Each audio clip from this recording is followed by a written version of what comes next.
पूरे 27 ईयर्स के बाद वुमेन्स रिजर्वेशन बिल पास हो चुका है 21 सितंबर 2023 को। और इस बिल के लागू हो जाने के बाद लोकसभा, स्टेट लेजिस्लेटिव असेंबलीज और दिल्ली लेजिस्लेटिव असेंबलीज में 1/3 सीट पर वुमेन का अधिकार होगा। इसे पूरे देश में नारी शक्ति वंदन अभिनंदन करके संबोधित किया जा रहा है। आइए जानते हैं इसके प्रोविजंस और फैक्ट्स के बारे में। तो बने रहिएगा वीडियो के एंड तक। और अगर आपने अभी तक चैनल को सब्सक्राइब नहीं किया तो फटाफट से कर दीजिए, वेट किस चीज का है। चलिए शुरू करते हैं। इस बिल पे चर्चा ईयर 1996 यानी कि पीएम अटल बिहारी वाजपेयी के टाइम से चली आ रही है, लेकिन उस टाइम गवर्नमेंट को पूर्ण मेजोरिटी ना मिलने के कारण ये बिल अप्रूव नहीं हो पाया था। पहले भी इस बिल को अप्रूव करने की बहुत कोशिशें की गई, जैसे कि ईयर 1996 में पहली बार इस बिल को पार्लियामेंट में इंट्रोड्यूस किया गया था।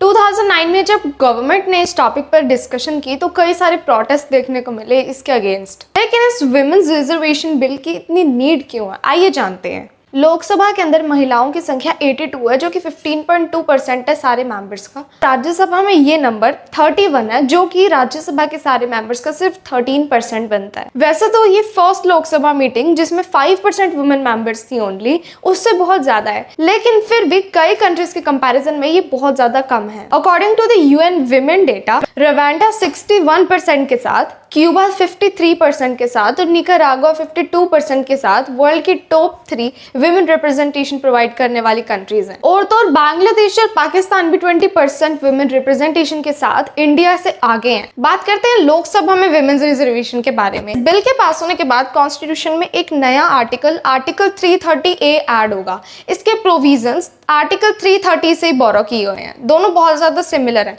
आर्टिकल 330 में एसटी और एससी की लोकसभा में रिजर्व्ड सीट्स के बारे में बात की गई है।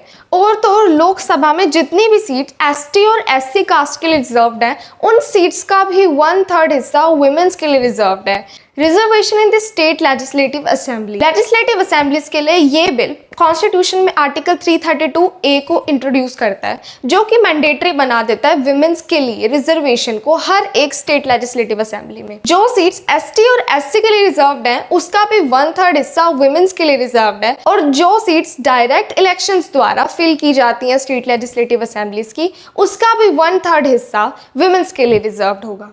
ये बिल अभी इफेक्टिव नहीं होगा, सेंसस को कंडक्ट करने के बाद ही इससे कमेंस किया जाएगा, क्योंकि उसे सेंसस के बेस पे वुमेन्स की रिजर्व सीट्स की डेलिमिटेशन की जाएगी। पार्लियामेंट द्वारा ये कहा गया है कि ये रिजर्वेशन अभी सिर्फ 15 ईयर्स के लिए ही प्रोवाइड किया जाएगा। इस बिल को लेकर कुछ आर्ग्यूमेंट्स भी हैं, जैसे कि ये बिल स्पेसिफाई नहीं करता है कि कौन से इलेक्शन से वुमेन को अपनी ड्यू शेयर मिलने शुरू हो जाएंगे। दूसरी बात ये है कि ये बिल अभी राज्यसभा और स्टेट लेजिस्लेटिव काउंसिल्स में वुमेन को रिजर्वेशन प्रोवाइड नहीं करता है, जबकि वुमेन्स की रिप्रेजेंटेशन लोकसभा के मुकाबले राज्यसभा में काफी कम है और ये नीड राज्यसभा में ज्यादा थी।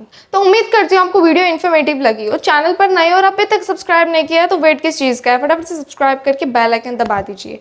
Thanks for watching.